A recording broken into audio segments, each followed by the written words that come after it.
ここは関東地方にある新幹線の駅で、最も利用者の少ない関東最弱と言われている駅。果たしてここは何駅なのだろうか。やってきたのは22、23番線ホーム。23番線にはすでに浅間号が停車しています。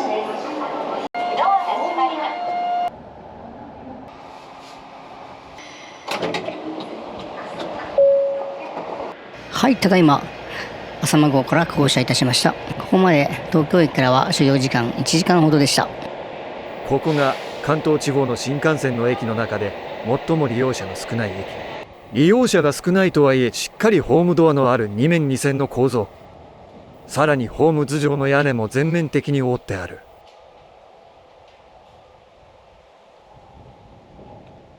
利用者が少ないとはいえ、インフラとしての新幹線の駅の格式はきちんと備えている。ホームから見える風景はどうなっているかというと、驚くことに駅前に商業施設がない。新幹線の駅前には宿泊施設があることが多いのですが見当たりません。果たしてこちらの駅名は？答えは安中春名。1日の平均利用者はなんと460人。駅前に出て周りの様子を見ます。この新幹線の駅が関東最弱駅であることが、その理由、周辺状況を見てわかるかもしれません。駅構内はこのように中央連絡通路があるだけのシンプル構造。改札を出て構内を確認。新幹線の駅にもかかわらず構内は小規模。構内の待合場所があり、逆側は少しのテーブル席とシャッターの閉まっている小さい売店。この売店ではこの地域の名物釜飯を販売しているようだ。時刻表を確認。本数は朝、夕方は1時間に1本、昼間は約2時間に1本というローカルダイヤ。運行パターンを細かく見ると、朝の東京方面は早朝から設定されているが、下り列車夕方以降が中心。これはこの駅が完全に東京方面への通勤通学を前提に設計されたダイヤであることを示している。この駅の最終列車は23時8分発。東京方面への最終は21時59分発。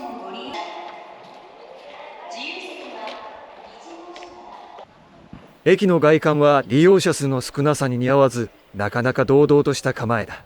モダンで洒落たデザイン、新幹線の駅らしい風格は十分に感じられる。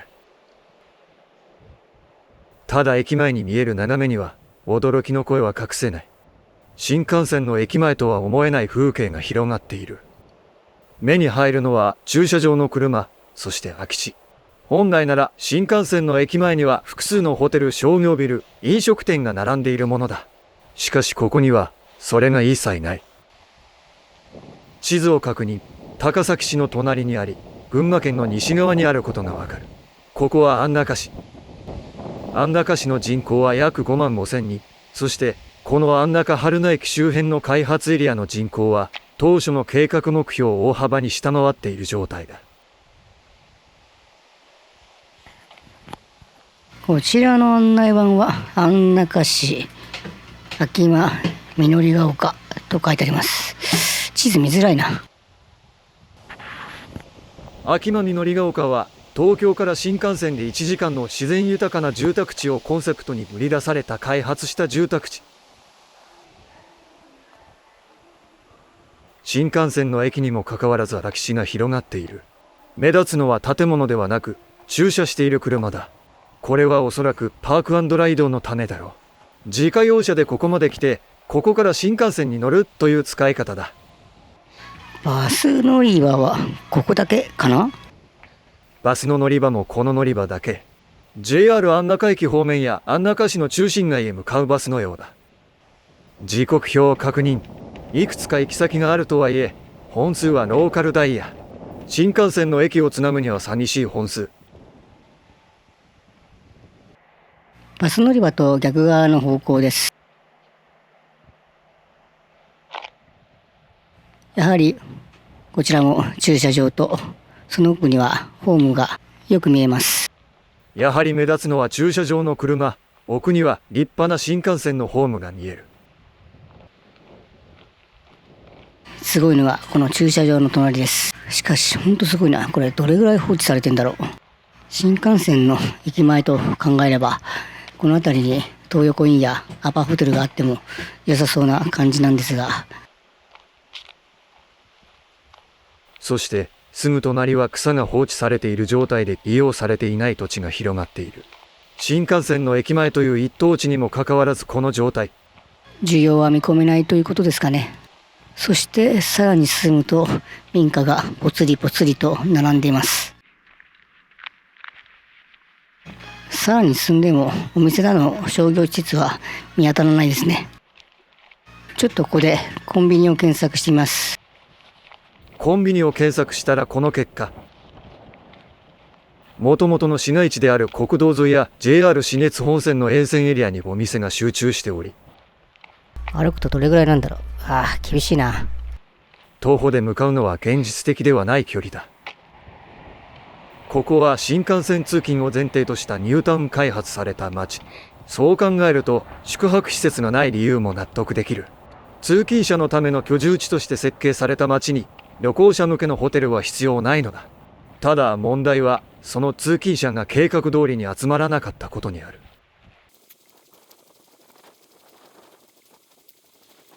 この辺にカフェがあるらしいのですが、どこだろう。これかな。クローズ。営業時間はともかく、営業日がだいぶ特殊だな。見た目は普通の平屋の民家というイメージですが、中がテラス的な感じになっているのでしょうか。さらに進むと小さな広場を発見。ここに石像が4体座ってます。何か意味があるのかな。よく見ると国宝学に向かって座っているこの静かな町のシンボルのようだ。奥には静かな町並みが広がっている。この住宅街も安中春名駅に合わせて開発された場所と思われる。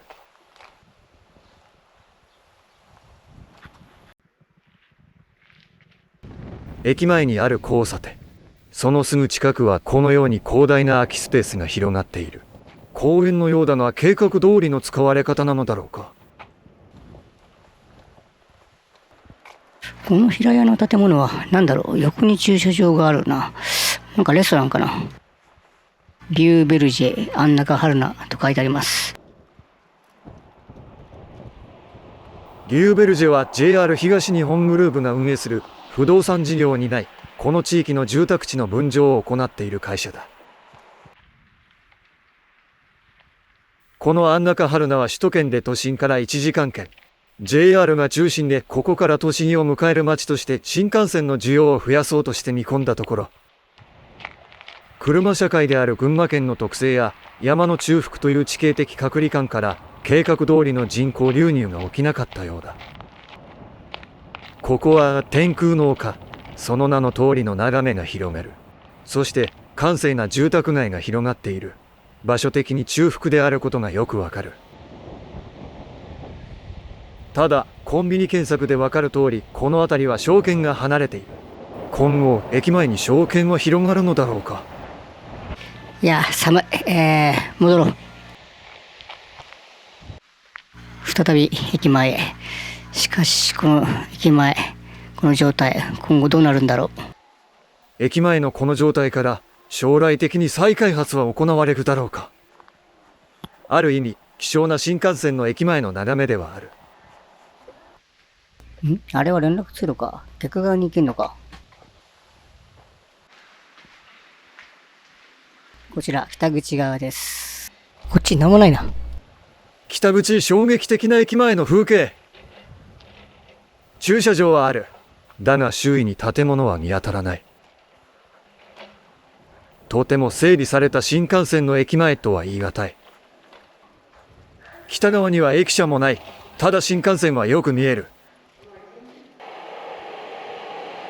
駅に入らずともこの距離で飯棚系の車体を間近に見られるのはここならではの体験かもしれない。この通路が新幹線の駅下にある連絡通路。新幹線駅でこの殺風景な連絡通路、なかなか見られない光景だ。新幹線駅にはタクシーが並んでいることがほとんどだが、ここはタクシーが並んでいない。需要が少ないということだろイートインまで2時間以上待つのか。ちょっときついな。ここでイートインできるのは3時間だけなので、なかなか貴重です。運賃を確認。大宮へは約3500円。東京には4800円。所要時間1時間で東京駅まで出られるのだから、通勤券としての条件は悪くない。では、なぜこれほどまでに利用者が増えないのか。その答えは、今日ここへ来る道中の車内にもありました。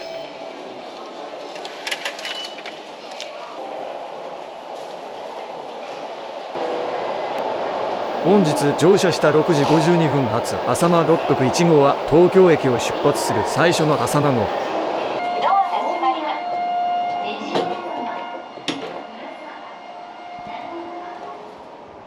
この時間帯の自由席は比較的空いている。朝の最初の便ということもあるが、よく考えれば理由はわかる。遠くへ行くなら速達系の白鷹や輝きを選ぶ人が多く、各駅停車の浅間はそれほど混雑しない傾向があるのだ。埼玉スーパーアリーナの大きな屋根を過ぎると、間もなく大宮だ。大宮駅の新幹線利用者は約6万人。ここで驚くべき事実。大宮までかなり空席のあった自由席。車内を見渡すと、座席がほぼ全て埋まっている。間もなく群馬県の中心、高崎。多くの方が降車準備している。そして、高崎では多くの降車があり、乗車率 100% が激減し、現在の乗車率は20から 30%。群馬の中心である高崎で完全に完結してしまいました。手前で人の流れが止まってしまうからこそ、高崎から隣の駅にもかかわらず、安中春名駅は人の波から切り離されてしまったようだ。ちなみにこの安中春名は浅間号しか止まらない。速達型の輝きも白鷹も止まらない。